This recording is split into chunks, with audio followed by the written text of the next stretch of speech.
All right, so on our journey of profiling different non-hospital jobs on the ship, we're gonna look at what a lot of people work or do when they're not in the hospital. That was a request. So let's go.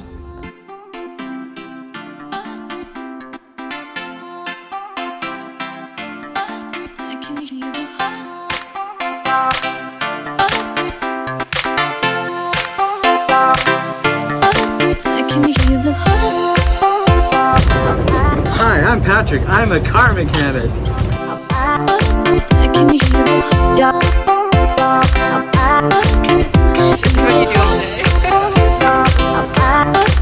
Okay, everyone, so we're here with Patrick. He's a vehicle mechanic, and he's going to tell us a little bit about what he does on the dock all day. I work on the vehicles. That's quite obvious from the title, vehicle mechanic. But yeah, so it goes from basic maintenance like oil changes, tire rotations, changing air filters, to even helping the maintenance department out. And yeah, right now with this vehicle we have a clutch to replace. We had to tow it back last night, and it needs some help. And yeah, it's been really good. What's like the most challenging thing you've had to do in this job? The most challenging thing has been working on jack stands. I'm used to back home using a hoist to lift up the vehicle, but we can make it work here. Okay, we got about 30 vehicles here. This Land Cruiser specifically is for the maintenance department for the Hope Center. And this vehicle here is a recovery vehicle, so if any other vehicles break down, we use this, turn on the lights, and drag it back here to fix. And then the rest of the Land Cruisers here are for screening teams that drive out in the city. And we also use them sometimes for patient transports, but yeah, and lots of other people that go to the dental center and work, they need the Land Cruisers also. And then you can see over there the bus, the High Ace bus, that's our patient transport, and we have 3 of those to transport patients from outside the port into the port here for screening.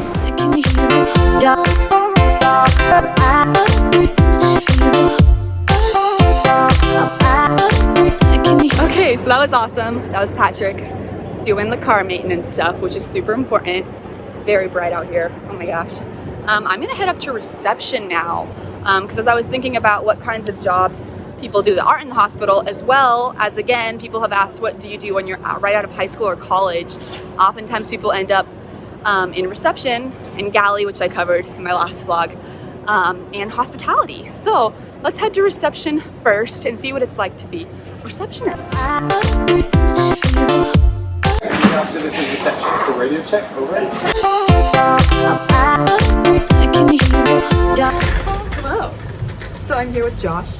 He's a receptionist on the African Mercy. Tell us, Josh, how you ended up on the ship and why you wanted to come. I ended up on the ship. I took an airplane here. That's how I got on the ship. No, I'm just kidding. I wanted to take a gap year in between high school and college just to kind of get away from where I was, and I also wanted to go into the medical field. And so like this was a perfect, like I wanted to do something missions related for a gap year and medical, and so like this is the perfect blend of the two. Yes. And so yes. Yeah, that's me. You can be inspired, but Yes. still not have to go to school right away, Yes. which is great. And get some practical experience, a volunteer experience. Like this is a solid place to do that as a young person. Yeah, that's great. So tell us, what is it that you do at reception? Like, what are your main responsibilities? We have a bunch of really small things, a bunch of random small tasks. And I say small. They're important, but they're very isolated. So for one, we have the fire panel over yonder that way. And so any time we have a fire or smoke or heat that is excessive, an alarm goes off on there. And so we immediately go check that out and see what's going on and where it is. And we can radio the duty officer and let him know. And he goes and checks it out and lets us know what's going on. If it is a fire, then we actually do the whole, get off the ship emergency situation. Fire drills. So you run fire drills, like day-to-day stuff? Because we only do fire drills like once every 2 weeks. Yeah. So But what do you do like day-to-day? Like what's the stuff that takes up your hours? All of the new crew arriving, we have new crew coming and going every single day. And so we have that process, a long checklist of things that we have to do to get them on the ship and things we do once they leave, making sure that they're all accounted for in the event of an emergency, bunch of random things. And that takes up a lot of time planning for that, getting ready for it, and then actually doing that.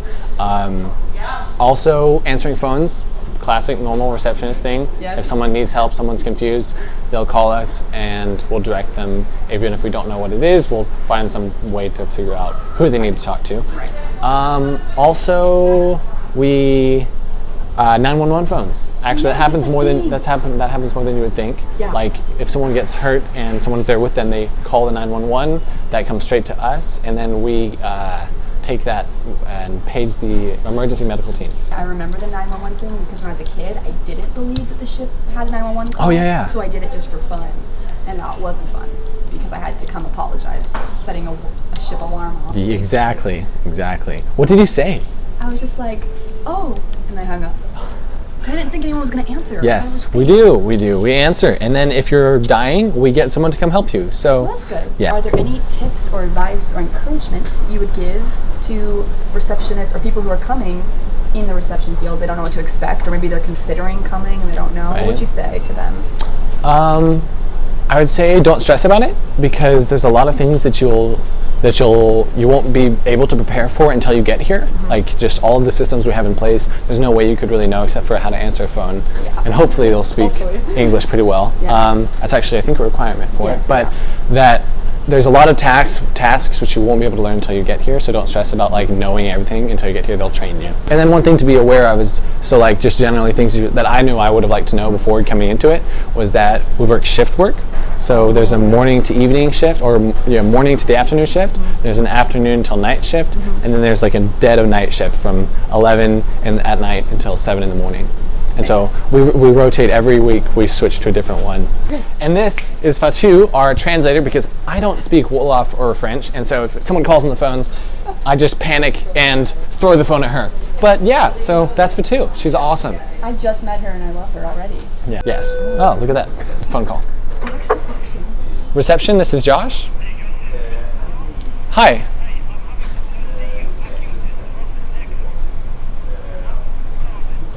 Deck 4, starboard side. Okay, so I should make the announcement? Okay. Attention crew, attention crew. Deck 4, starboard side, vacuum system will be offline until further notice. Deck 4, starboard side, vacuum system will be offline until further notice. Thank you. Thank you for taking the time to share with lovely people, You're welcome. and for being a receptionist here and taking your year off to pay for the Yes. privilege of working here. Yes, it's awesome, for sure. Let me do like a dramatic exit.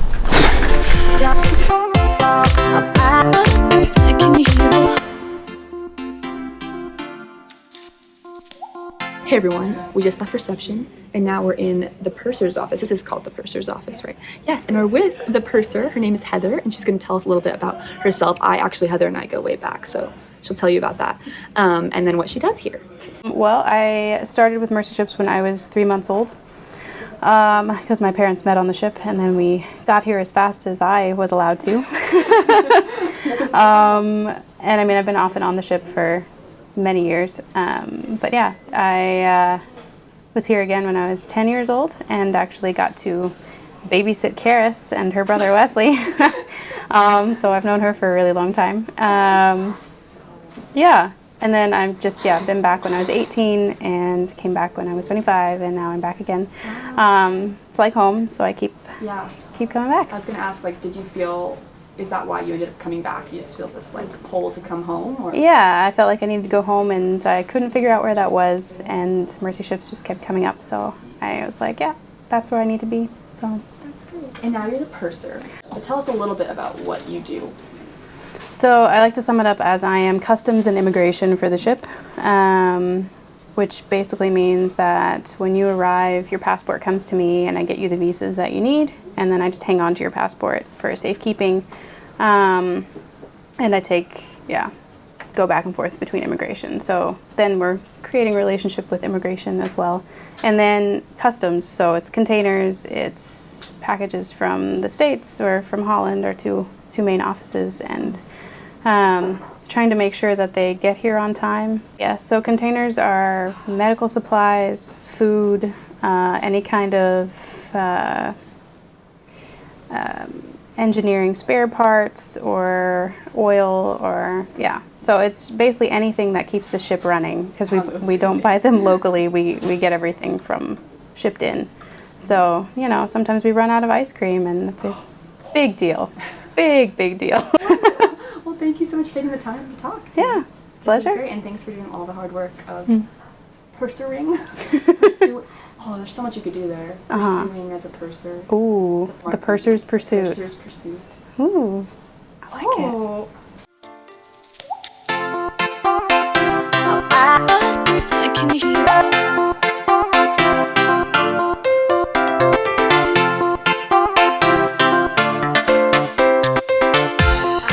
Hi, this is the HR department, and my name's Isla. Welcome to our lovely office. We have everyone here. Mostly we get information fed to us from HR in Texas, who helps support all the applicants, and then we send out notices to let all the other departments on the ship know that they're coming. So we help people transition onto the ship. Housing is something that people have a lot of questions about, and it's quite a difficult puzzle, basically. So every time you come to the ship, you have specific dates, and that creates kind of a block size which has to fit in with all the rest of the blocks. And so as you can see here, there's not a lot of white space. No, there isn't. So every time people want to move rooms, or if they are not happy with a top bunk or a bottom bunk, it's not usually just as easy as kind of thinking, I know across the hallway there's an empty bed, I want to go there. 'Cause Yeah. your block has to correspond With to the that rest block. of the line. Okay. And then for the Africa Mercy, there's a lot of different sized rooms, from 10 berth to 3 berth, and we have some single berths as well. And a lot of that is linked to what job you have and sort of how long you're here for and things like that. And so we kind of try and we have a policy to make it fair about who gets what room, but it's kind of part of the puzzle as well as taking into account male and female and all of that kind of thing. Yes. So I look after the hospital crew, and Abby looks after the technical crew. So that's the deck and engineering crew. And then Meg is looking after the general crew, so that's all the other departments. And she's the housing coordinator. Someone's hiding down there. She works part-time here now. So my name is Meg, and I am the facilitator for the general departments, and then I'm also newly the housing coordinator. So the general departments include all of the dining room staff and galley staff, communications, IS, kind of all of the operational departments. The most fun part is, once they arrive and we get to put a face to the names that we have on our spreadsheets, and then help answer questions and help the crew have a nice transition on board, and do what we can to help. And we have a lifeboat, something probably coming down. There's always something, which is quite distracting, but also very fun.